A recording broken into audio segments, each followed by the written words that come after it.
Social media is not the place for being humble. Social media is not the place to belittle yourself, okay? Social media is the place where you have a sure understanding of who you are, and you get that sure understanding so that you can be prepared to project that identity to others confidently.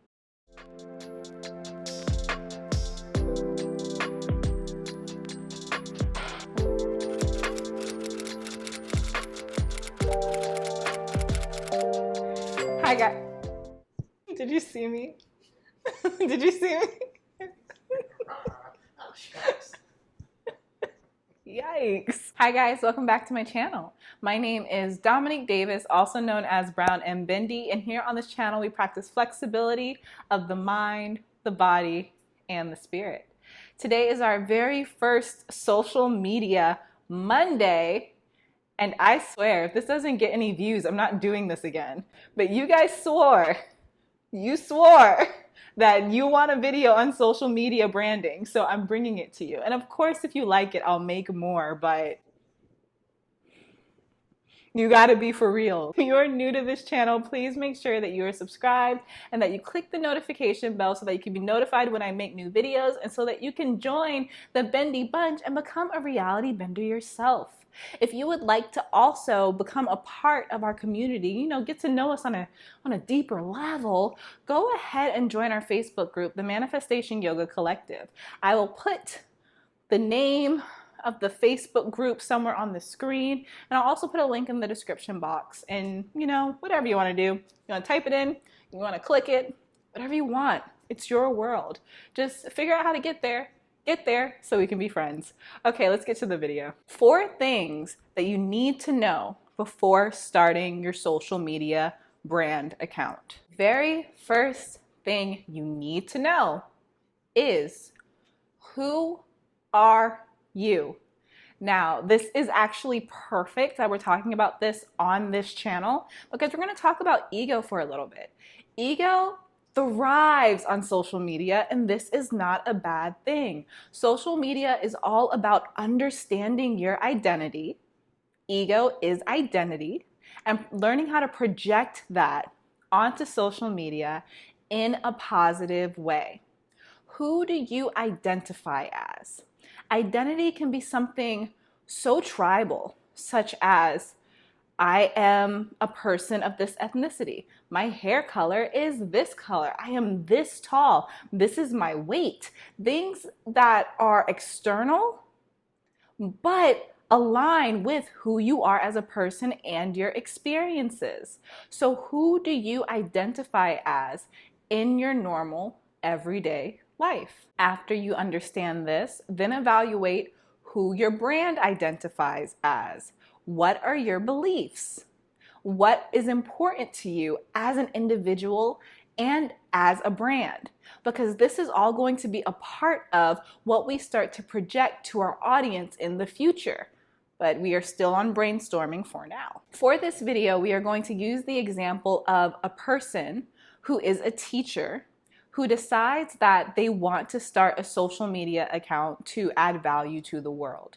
This teacher specializes in teaching children with special needs. Let's break it down. If this individual were one of my clients, I do not take clients anymore, but if this individual were one of my clients, the very first thing I would ask her is, why are you a teacher? Because this person, this individual identifies as a teacher. It's part of who they are. But often we're not asked to articulate why we do what we do or why we see ourselves the way we see ourselves. So the very first question I would ask this person is, why are you a teacher? The second question I would ask is, what do you like about being a teacher? What don't you like about being a teacher? And the very last question I would ask is, why are you passionate about teaching? And why are you passionate about teaching children with special needs? These may all seem like very simple questions because they are, but we must understand these types of simple questions when it comes to ourselves and our identities. This way we can start to build a confidence of self and a confidence of brand.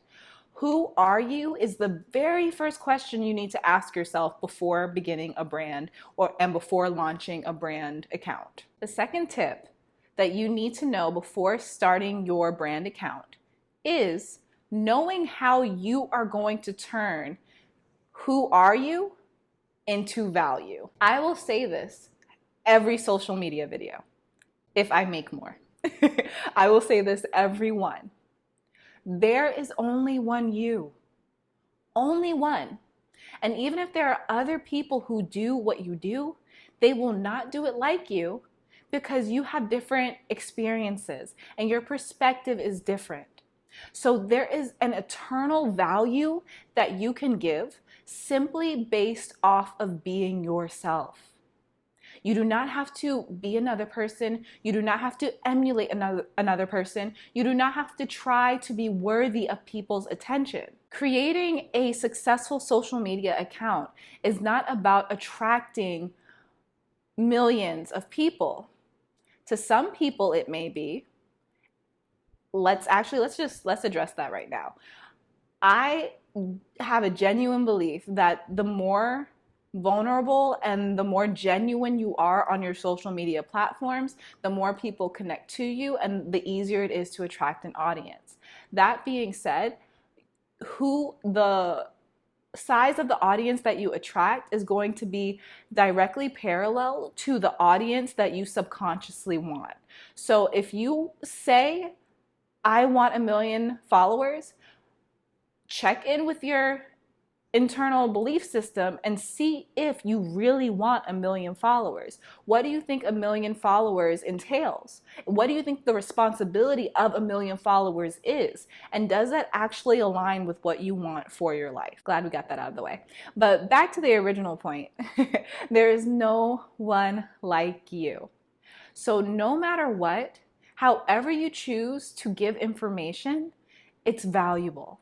Because somebody will see themselves in you and someone will be attracted to following you simply because they can truly feel your energy through whichever social platform that you use. And the fact that there is no one like you is your key to making the world a better place. So, knowing that there is no one like you, how are you going to use your identity to bring value into the world? Going back to our example of a teacher who specializes in teaching students with special needs. If she were my client, I would sit her down and I would say, what are some topics that you are passionate about speaking about? And also, what are some topics that come naturally to you? When I think of a teacher who specializes in teaching students with special needs, I can think of a few examples of what her social media can revolve around. The first example would be maybe she creates a social media to amplify the voices of special needs students, because that's always an option. Understanding who you are can help you understand the types of platforms that you want to run. But your platform doesn't have to center around you and your personality. Understanding who you are just helps you understand the types of content that you want to put out. So maybe this teacher decides to create content that brings students of special needs together and allows them to feel more confident within the education system. Another idea is that this teacher can create a social media platform where she gives advice to other teachers on how to teach students with special needs. She can talk to teachers who haven't made the transition into this career type yet and teach them how to make the transition. Or she can talk to teachers who are already teaching students with special needs and just help them evolve in their own teaching careers. Last but not least, because the person in our example is experienced with students with special needs, perhaps this teacher creates social platforms where she gives tips to parents on how to teach students with special needs at home, or how to communicate with, or how to better communicate with students with special needs, because that's not something that all parents are equipped with. There are so many ways that this person in our example can give value to the world. And because she has asked herself, who am I? What do I do? She's created a vast idea of all of her skill sets relevant to her identity as a person, making it easier for her to identify the types of content that she would like to focus on. The third tip that you need to know before you launch your social media platform is you have to be prepared to let your ego thrive.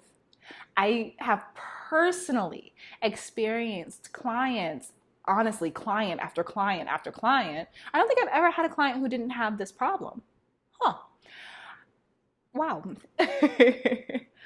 I've experienced so many clients who are afraid of being proud of themselves on their social media platforms. And I think that's because socially, in one-on-one interactions, we are taught to be modest, we are taught to be humble, and we are taught that, we don't want to make other people feel bad just because we're accomplished and all that stuff. So when it comes to projecting our identity and our egos onto these social platforms, we want to be modest, we want to be humble, we want to pull it back. Social media is not the place for being humble. Social media is not the place to belittle yourself, okay? Social media is the place where you have a sure understanding of who you are, and you get that sure understanding so that you can be prepared to project that identity to others confidently. The number one way to know that you're ready to start a social media for your brand is if you are ready to represent yourself as an authority in your community. Thinking about the person in our example, if she's truly ready to start a social media account based on the content ideas that we discussed earlier, she would have to identify herself as an authority and be confident in her place and her knowledge to give this advice. If you do not feel confident enough to share your insight with others, every post you make, everything you do, you will second guess yourself, you'll want to delete it, and you'll be afraid of people disagreeing with you. But after you are ready to represent yourself as an authority, you will be prepared for people to disagree with you, and you'll also be prepared to have conversations with people who may not agree or disagree with you. Because social media is not about, I'm famous now, everyone loves me. Social media is about building community. And in order to build community, you need to have a level of transparency. You need to have a level of, I know what I'm talking about, but I am open to learn and I'm open to getting better, especially with the people who are interacting with my content.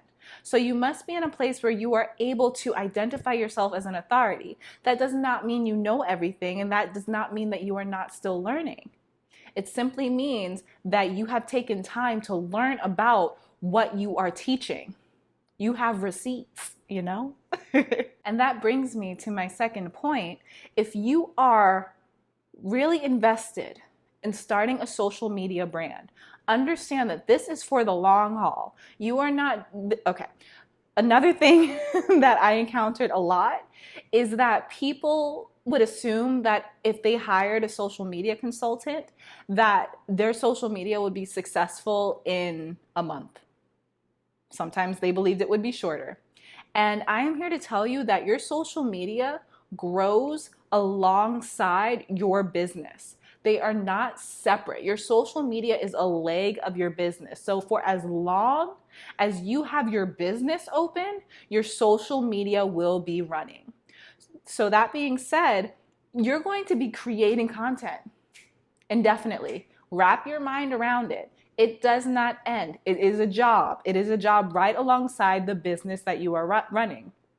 Let's say that this teacher intended to start this social media so that she can find students to tutor outside of school to make a side income, extra income. That was her intention. This teacher would not be able to reap the fruit of the labor of social media if she only ran that social media for 3 months but intended to always be a tutor. That social media wouldn't help her at all. But if she runs her social media alongside her tutoring business, that's when the authenticity is added, because there is intention within the social media. All that to say, Make sure that you are constantly consuming content and literature that allows you to feel knowledgeable in your community. Whatever your community is, you want to make sure that you are keeping up with whatever new developments, whatever new information is available. You will always be creating content. In order to always create content, you need to have a flow of information coming to you as well. You will never know everything. You will never know all the sides. A lot of people talk themselves out of creating social medias because they don't feel like they have enough information to do it. You will never have enough information. And understand where you are. There is someone who knows less than you, and there is someone who knows more than you. And that will always be the case. So just start where you are. Consuming literature and consuming content will ultimately make you feel confident enough to put your opinions out there without fear that they're unfounded or that you can't back them up. So make sure that you always stay informed on the topics that you are talking about. Last but not least, the most important tip on this list. The most important tip that you have to know before starting your social media brand. You must stay aware of your limiting beliefs with the intention to grow through them. There is one belief that we will download when it comes to running our social media accounts. That one belief, or I guess technically it's two beliefs, sorry. Those two beliefs are, my content is valuable. Say it with me. My content is valuable and I am helping millions of people. If you download those two beliefs when it comes to your social media, you will be able to overcome any limiting beliefs that you have regarding content creation and putting yourself out there. When you start to create content, when you start to post, when you start reaching out to potential audience members, a lot of thoughts are going to come up because honestly, being on social media is like being at a huge party. If you have any beliefs about yourself, if you have any beliefs about socializing, those are going to come up as you begin to explore the world of social media. So as those thoughts come up, always bring it back to the belief, my content is valuable, and the belief, I am helping millions of people. If the thoughts that come up do not align with those two beliefs, see if there is a perspective shift that you can take. So an example of this is, let's say you film yourself for the first time because you decide that you want to get on YouTube. You film yourself for the first time, and while you're editing, you just want to stop. You just want to scrap it because you've decided that you look weird and your voice sounds funny, right? If that happens, bring it back to the belief, to both of the beliefs. Bring it back to the two beliefs. My content is valuable and I am helping millions of people. My voice is weird, but my content is valuable. I look funny. I am helping millions of people. What thought is going to make you feel better? What thought is going to make you feel more confident about what you're putting out? Because yes, this journey is all about putting out content, but this journey is also about evolving into our highest selves. I don't think I'm going to be able to separate the spirituality and social media aspect now that I'm talking, but it's fine. It's all going to be great. Another example that I hear a lot. The content that I want to share is common knowledge. Let's say that you are creating an Instagram post, you're creating a workout, and then you get on the explore page and you see 3 other workouts that look like your workout. And then you're just like, this is common knowledge. Everybody's doing this. Bring it back to the belief. My content is valuable and I am helping millions of people. You know why there are hundreds of videos about the same thing? Because there are billions of people on the planet. I think there are 8 billion. Yeah, there are billions of people on the planet. Every individual has a different social circle that their content will get to. It doesn't matter if your content is similar to other content that comes out, as long as you're not imitating, right? But it doesn't matter if your content is similar to something else that you see. This does not necessarily mean that your content is reaching the same scope of people that this other person's content is reaching. So bring it back to, my content is valuable and I am helping millions of people. And similar to what we were talking about before, the last belief that I hear quite often is, I'm not qualified. Bring it on back. Bring it on back to the belief that my content is valuable and I am helping millions of people. Because if you start to say to yourself, you know, I don't know what I'm talking about, my content is not valuable, you can simply solve that by getting some information, learning a little bit more about the subject that you're approaching so that you can instill that confidence, and getting back to a place of remembering that your social media is not for validation, it is for giving value and helping others. That's where we're coming from. Oh my God, this video is so long. I should have known I would have talked forever. Oh well. I really enjoyed making this video, so I hope you guys watch it. If you like it, give it a thumbs up so other people on the internet know that it is valuable and that they should watch it. Also, if you'd like me to expand on any of the millions of points that I made in this video, let me know down below and I'll be happy to. Last but not least, please make sure that you are subscribed and that you click the notification bell so that you can become a part of the Bendy Bunch and become a reality bender yourself. I love you. Did this look like a heart? Looks like a crazy heart. Okay, there we go. I love you. And I'm so grateful to have you here. I will see you next video. Bye.